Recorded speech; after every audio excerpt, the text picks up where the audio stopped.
السلام عليكم ورحمة الله وبركاته. ازيكم حبايبي، عاملين ايه؟ اتمنى يا رب ان الجميع يكون بخير. كل عام وانتم من الله الاقرب، كل عام وانتم بخير. ربنا يملى بيوتكم فرحة وخير وسعادة ويمن وبركات من هدي الرحمن، اللهم امين يا رب العالمين. النهارده الفيديو بتاعنا بيتكلم عن اهم البهارات انت هتحتاجيها طول رمضان وتقريبا طول السنة معاكي. انا عايزه اقولك ب 200 300 جنيه ان شاء الله هنشتري شوية بهارات هيكفوا معانا سنة كاملة بإذن الرحمن، وهتعملي أحلى بهارات من إيدك في البيت. واستحالة تشتري الخلطات الجاهزة تاني. الخلطات الجاهزة الكيس بيبقى فيه تقريبا معلقتين أو 3 بال10 جنيه وال15 جنيه وال20 جنيه. فأنت هنعمله شوية خلطات معاكي في البيت هتكفي معاكي لآخر السنة بإذن الله، وهتقضي عيد كبير وعيد صغير ورمضان وهتنبسطي آخر انبساط بأمر الله. هنقول بس مع بعض الأسعار بتاعت المشتريات عشان لو حابة حد يستفاد يعني منها وكده، أو حابة تعرفي سعر حاجة من الحاجات اللي احنا جبناها. أنا لما بكون معايا مثلا مبلغ 200 جنيه أنزل أشتري البهارات اللي ناقصاني كلها إن شاء الله من كل حاجة ب5 جنيه أو 10 جنيه، بس أشتريها حصى ما اشتريهاش ناعمة. الناعم ده اللي مش عارفه اعمله في البيت زي الزنجبيل والقرفه، صعب ان انا اضربهم في البيت في المطحنه. في الحاجات دي بشتريها فريش من مكان مضمون انا واثقه فيه. انا دايما بشجع بهارات فتح الله وبيت الجمله. الحاجات دي بحس ان بهاراتها دايما مميزه عن اي عطار بره، او لو انت عندك عطار كويس محترم بهاراته بتبقى فريش، يبقى احسن حاجه انك تاخدي منه دايما. بلاش تجيبي من العطارين اللي هما بيبقوا ايه، بيبقى الحال نايم عندهم، اللي البهارات بتبقى لقطت كده من بعضيها وبتبقى ريحتها مش كويس. فلما تجيبي الحاجه فريش تبقى احلى، لما تجيبيها حصى تبقى احلى واحلى. وهتعمل او هترمي معاكي كميه كبيره في البيت. يعني مثلا لو جبتي ب10 جنيه بهار حصى اوفر 100 مره 100 مره من انك تجيبيه ناعم ب10 جنيه. هيرمي معاكي كميه اكتر. اولا البهارات الجاهزه بيعملوا عليها خلطات تانية، يعني الفلفل الاسود من ضمن الحاجات اللي بيتلعب فيها ان الفلفل الاسود ساعات بيجيبوه كزبره ناشفه ويحمصوها ويحرقوها في الفرن ويحطوا عليها شويه منكهات من الفلفل او شويه فلفل اسود وبيبيعوها بسعر رخيص. فبالتالي لما تيجي تحطها في الاكل متستطعميش الفلفل الاسود. وساعات بيحطوا على الفلفل الاسود والكمون عيش بيطحنوه في المطحنه بقسماط ويفضوه عليه. فبيبقى فيه لعب وتلاعب، وخصوصا لما يكون عطار مش محترم. فالعطار اللي انتي ضامناه ان هو انسان محترم وعلى خلق، ف انا بشجعك تشتري منه. فانا بحب اجيب دايما بهاراتي حصى وبعملها في البيت. انا هقول لك دلوقتي شويه اسعار للبهارات، اتمنى ان هو يفيدكم. بعتذر عن صوتي عشان انا تعبانه، فربنا يشفي كل مريض ويشفي مرضانا ومرضى المسلمين، اللهم امين يا رب العالمين. انا هقول لك بقى ايه دلوقتي الاسعار، ربما تفيدك او تحبي تشتري حاجه تبقي عارفه سعرها. اول حاجه نبتدي بالصلاه على الرسول عليه افضل الصلاه والسلام. اللهم صل وسلم وبارك على سيدنا محمد وعلى اله وصحبه اجمعين. اللهم اعز الاسلام والمسلمين، اللهم انصر اخواننا في فلسطين، اللهم كن لهم العون والسدد، اللهم كن لهم العون والسدد، اللهم امين يا رب العالمين. اول حاجه انا جبتها الكمون الحصى. الكمون حصى انا جايبه ربع، هو الكيلو بتاعه ب 440 جنيه. الربع جايباه ب110، والكيلو ب440 جنيه. الفلفل الاسود ب400 جنيه، جايبه ربع ب100 جنيه. انا جايبه ربع عشان انا هعمل خلطات، عشان كده جايبه كميه كبيره. انتي ممكن تجيبي ب10 جنيه ب15 جنيه ب20 جنيه، مش كتير، بس لما تجيبي الحاجه حصى افيد واحسن في البيت. اما بقى بالنسبه للورق اللوري جبت منهم كيسين، الكيلو بتاعه كان ب180 جنيه، بس الكيسين دول انا جايبه كيسين، الكيس الواحد ب8 جنيه ونص وكيس ب9 جنيه ونص. يعني حاجات معقولة مش وحشة. الزنجبيل الناعم الكيلو بتاعه ب280 جنيه. يعني الزنجبيل الكيلو بتاعه ب280 جنيه. انا جايبة شوية دولت، يعني قدام حضرتك باين اهو، تقريبا يعني عفوا، تقريبا 150 جرام او 200 جرام، جايباهم ب31 جنيه ونص. القرفة الناعمة جايباهم ب26 جنيه، سعر الكيلو بتاعها 245. الكزبرة الحصى الكيلو بتاعها ب100 جنيه، جايبه برضو شويه اللي في الكيس دول ب7 جنيه. بهارات اللحمه، مع ان انا هعمل يعني بهارات، بس انا قلت يعني احتياطي ممكن ربما اتاخر في العمايل، فجايبه انا حبه البهارات اللحمه دول ب15 جنيه. وجبت تليو، الكيلو التليو غالي جدا ب1000 جنيه، بس انا جبت شويه صغننين كده ب24 جنيه. والرز وزر الورد ده للبهارات السبعة اللي احنا هنعملوها، او ال11 بهار اللي احنا هنعملها مع بعض، جبت ب5 جنيه. وجبت بحبة البركة جبت ب15 جنيه. وبالنسبة للسماق جبت برضو ب15 جنيه ونص. والبابريكا هي جايبة ب29 جنيه ونص. البابريكا غالية جدا، من البهارات اللي هي الغالية جدا. بس هي الكيلو بتاعها ب300 جنيه، انا جايبة شوية دولت ب30 جنيه. القرنفل المسمار ده برضو غالي جدا، بس انا جبت تقريبا جايبة 10 جرام ب9 جنيه. جوز الطيب ده بيتباع بالواحدة، جايبة الواحدة ب4 جنيه. وبالنسبة برضو للحبهان، من الحاجات الغالية جدا برضو، الكيلو بتاعها واصل ل1400 جنيه، انا جايبة شوية 30 جرام ب42 جنيه. الحبهان من الحاجات الغالية جدا. لكن بيت البهارات هنا نوعا ما كويس. انت ممكن تقولي يعني للشخص اللي بتجيبي منه، او العطار اللي انت هتجيبي منه، تقولي له انا عايزة مثلا من كل حاجة ب10 جنيه، هو هيحطلك بقى على الميزان التسعيرة وهيديكي هو ب10 جنيه. ساعات برضو بيبقى مثلا عاملة ميزانية مثلا 100 جنيه للبهارات، وانا اقول عايزة بهارات كذا وكذا وكذا وكذا وكذا، عايزة من كل حاجة ب10 ب15، زي ما انا حابة اجيب. انا قلت اقولك الاسعار، ربما تفيد اي حد. قد ايه هتشوفي لما تعملي البهارات عندك في البيت بخلطاتها، وتخليها عندك في برطمانات محكمة الغلق، قد ايه هتفيدك، قد ايه هتستفيدي، قد ايه هتوفري في وقت ومجهود وفلوس. يلا بينا نسمي الله وندخل نشوف محتوى الفيديو بتاعنا. واول حاجة نعملها مع بعض هي الفلفل الحصى. الفلفل الاسود، انا قلت في اول الفيديو ان الفلفل الاسود لما تجيبيه انتي حصى من مكان معتمداه، او من مكان واثقه فيه، قد ايه هيفرق معاكي جدا. عايزه اقولك لما تجيبيه ناعم من بره، بتجيبي مثلا لو جبتي شويه ب10 جنيه، لو جبتي قدامهم شويه حصى ب10 جنيه، هتلاقي الحصى فرق معاكي في اللون والطعم والريحه. طب ازاي بسمع الكلام ده؟ اولا الفلفل الاسود من الحاجات السهله جدا انها تتغش، وبيتغش بطرق كتيره جدا جدا جدا. فلما بجيبه حصى من مكان مضمون، بطحنه، بيقلب حرفيا، بيقلب ريحه البيت، حرفيا بيقلب ريحه البيت. وعايز اقولك بدل ما تحطي مثلا نص معلقه على الاكل فلفل اسود، لا انت ممكن تحطي ربع معلقه، اقل من الربع. ليه؟ بيبقى حامي وبيبقى ريحته نفسه جدا، فاقل كميه ممكن تحطيها منه على الاكل تفرق معاكي في الطعم، عكس النعم الجاهز اللي احنا بنجيبه من بره. فعودي نفسك، جيبي بكميات قليله او كميات كتيره، بس حصى حصى عندك في البيت. كل ما تعوزي تطحنلك كبه، تطحنلك مطحنه كده او اتنين، هتخليهم عندك، هيقعد معاكي مده طويله جدا. بصي بقى، الفلفل كل اللي احنا بنعمله بنجيب طاسه ناشفه، طاسة جافة أيا كان بقى، ألمونيا أو أي طاسة عندك، بتجيبيها جافة، ونحط ننزل فيها في البهارات اللي احنا هنطحنها. زي ايه بقى؟ الفلفل الأسود، الكمون، أي بهارات انت عايزة تعمليها. فأنا حبيت ابتدي معاكي الأول بالفلفل الأسود والكمون، عشان دول أكتر حاجتين أساسيين في المطبخ. بصي بقى أنا بعمل ايه كمان لما بطحنه، لازم أهزه كده، يعني أنخله بأي مصفى عندك سلك.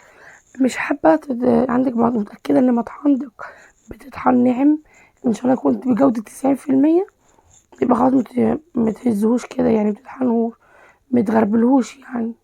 تمام. بس انا ايه، بحب اغربله ليه؟ عشان اوصل للنعومة بتاعته اكتر حد. انا بحب اغربل الحاجة كده وانخلها، عشان توصل معايا انها تبقى ناعمة لأبعد حد، بحيث ان هي متجيش في الاكل تقرش معايا او كده. انا بعتذر عن صوتي، بعتذر، انا بجد اسف. ربنا يشفيني ويشفي كل مريض يا رب.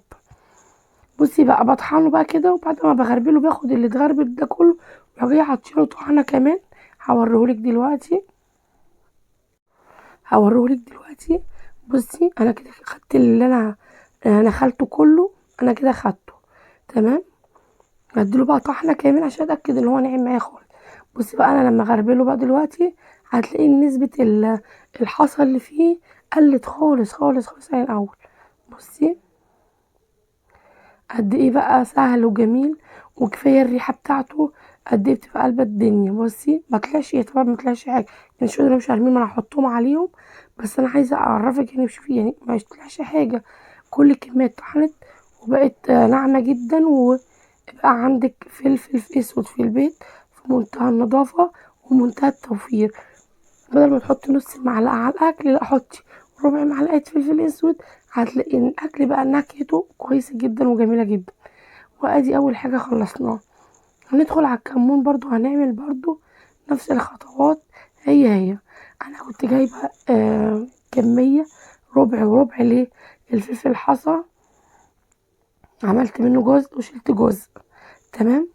الجزء التاني بشيله بقى في التلاجة، ربما احتاج تاني يعني خلال السنة. يعني أنا ممكن اخزن الخزين ده يكفي معايا مثلا ايه شهرين او 3، مش شهر واحد، لا ممكن اكتر كمان، ممكن يوصل 6 شهور. فاهماني؟ حسب استخدامك مع شوية الخلطات اللي احنا هنعملها هتخلي استخدامك للفلفل والكمون قليل، فممكن يستنى معاكي ابعد من 6 شهور كمان. انا بقى كنت جايبه كمون بزياده، كنت جايبه برضو ربع كتير ليه، عشان خاطر انا هدخله في خلطات تانية يعني زي الاعشاب والحاجات دي، بنحب نغليه ونحط عليه ليمون ونشربه، بيبقى جميل جدا. فعشان كده كنت مكتره. والفلفل الحصى بس احب اسيب حبه حصى، بحيث لما اجي اعمل شوربه احط كام واحده ايه تنكي الشوربه معايا ايه حصى. فاهمني؟ برضو الكمون اخدته فضيته، اهم حاجه تنقي فيه لو عشان بيبقى فيه شوائب طويله كده شويه، تنقي الشوائب بتاعته. لما تنقيها ابتدي بقى حمصيه. بس مش لازم تغيبي التحميص بتاعه على النار، يعني هو التحميص ده بيقعد قد ايه تقريبا، من اقل من دقيقه. اهم حاجه الطاسه طالما سخنت تفضلي دي تقليبه تقليبه تقليب مستمر، وتتاكدي انت بتقلبيه من كل الاتجاهات عشان مش حاجه تتحرق منك وطعمه الحاجه تمرر منك. اول ما تشمي الريحه طفي النار على طول مباشره وحطيه يبرد. لو انت هتفضلي حاطاه في نفس الطاسه وهي سخنه يبقى برضو تقلبي فيه لغايه لما يبرد، بس الاحسن انت تنقليه في طبق تاني لو انت مش واثقه في الطاسه بتاعتك انها تفضل سخنه، ممكن تحرق لك الحاجه. خلي بالك من المعلومات دي كويس. طالما طحنتي الكمون والفلفل طالما سخنتي، انقلي في طبق تاني بحيث ان هو يبرد براحته. يا اما تفضلي تقلبي باستمرار حتى لو انتي طافيه النار، قلبي باستمرار عشان الطاسه ما بتحرقلكيش الفلفل والكمون او اي بهار ايا كان. بص ناعم ازاي، ما شاء الله لا حول ولا قوه الا بالله. بصي الحبه اللي باقيين ومش حاجه هاخدهم برضه اديهم طحنه، هينعموا معايا وهيبقوا زي الفل. وهوريهم لك برضه لما نخليهم لك مش هيطلعوا حاجات بقى كتير يعني. بصي خلاص هي نعمت بقى خلاص. بصي ما بيطلعش حاجه، فمش بالسهل ان ايه انخله، بس انا بحب انخله كده في الاول ليه عشان الحاجات الحاصه اروح جايه ضربها في الاخر تاني. وادي كده عملنا اهم اساسيات المطبخ، الفلفل والكمون. آم، هندخل بقى على الشغل الحلو والشغل التقيل. اول حاجه هعملها معاكم ال11 بهار. انا كنت ناويه اعملهم 7 بس هم وصلوا معايا ل11. بس انا عايزه اقولك الخلطه دي حرفيا جباره جباره. انا هكتب لكم المقادير على الشاشه، هتنزل لكم على الشاشه عشان لو حابه تاخديها سكرين شوت عشان تعملي الخلطه دي. خلطه البهار دي من احلى الخلطات اللي ممكن تستخدمها عندك في البيت، تنفعك في كل حاجه كل حاجه. بصي لا اله الا الله سيدنا محمد رسول الله. عايزه تحطي على محشي حطي، تتبيلات لحمه حطي، مكرونات حطي، اي خلطات بتعمليها. بصي ربع معلقه بس، مش هقولك نص، هتغير لك معنى الخلط، معنى الاكله بجد. هتحولها لك تعملي كبسه، تعملي فراخ، تعملي لحمه، تعملي شيش طاووق، تعملي كباب حله، تعملي كفته، تعملي برجر، اي حاجه عيش بلحمه، ايا كان اللي انت عايزه تعمليه. طب هي ايه عباره عن بقى ايه البهارات دي يا بسمه؟ اولا عملنا جبنه وحبهان، لو انت حابه تجيبها الحاجات بودر وتعمليها في البيت براحتك. لكن لو عندك مطحنة هاتيها واعمليها في البيت انتي احسن. عايزة اقولك قد ايه قد ايه قد ايه والله خلطة جبارة. بص هتبقى ايدك ورجلك في المطبخ. آم، عايزة اقولك بهارات سهلة جدا، لو جبتي من كل حاجة ب10 جنيه هتعمليها، هتبقى موفرة معاكي جدا جدا جدا جدا جدا. وفي حاجات اصلا بتبقى معانا في البيت يعني. بصي انا كل اللي انا حطيته ايه، زعتر بالكميات اللي انت عايزاها. دايما بسمعهم في التلفزيون وعلى اليوتيوب ان هما بيقولوا بكميات محدده، مثلا كوبايه من ده، ربع كوبايه من دي. لا لا لا، انا حابه بهار معين اكتره، مش حابه ما احطش. في بهارات انا مش بحبها ما احطهاش. انا البهارات دي انا عن نفسي انا بحبها، فعشان كده انا عملتها. فانا حبيت اديكي فكره. يعني مثلا ايه، زعتر انا ما بحبش الزعتر ما احطهوش، او ممكن احط بكميه قليله انها تديني الطعم. الكوبيبه الصيني انا بموت فيها اكترها، فاهماني؟ يعني انت حطي الكميات النسبه وتناسب، بالنسبه لذوقك انت، بالنسبه لاكلك انت، بالنسبه لحبك للبهارات ليكي انت. فهنعمل ايه، انا حطيت زعتر، فلفل اسود، كوبيبه صيني، حبهان، ورق لوري، وقرفه طبعا كانت ناعمه، والكزبره ناشفه، وجوز الطيب كسرتها بمدق، اي مدق عندك او اي حاجه تقيله كسريها هتتكسر معاكي وهتبقى سهله على فكره في الكعبه مش هيبقى فيها حاجه. انا بعتذر. آه كزبره ناشفه وجوز الطيب هتكسريها باي حاجه تتكسر معاكي. قرنفل طبعا بيبقى جميل جدا، المسمار ده، وزر الورد والزنجبيل. الزنجبيل والقرفة دول طبعا بودر مينفعش اطحنه في المطحنة. لو مطحنتك كويسة والوط بتاعها عالي ممكن يتطحنوا معاكي، يعني ممكن تكسري عديل القرفة كده معاكي هيتطحن برضه هتبقى جميلة. آم، والزنجبيل برضه نفس الحكاية، تقطعيه تقطيع كده ان شاء الله ينفع برضه معاكي. بس انا حبيت اجيبهم بودر لان انا المطحنة لعبت معايا لعبة دنيئة وباظت، واستخدمت المطحنة التانية الحمد لله سدت معايا شوية. بس الحمد لله يعني، قدر الله ما شاء فعل. فانت بتشتغلي بالراحه على الاجهزه.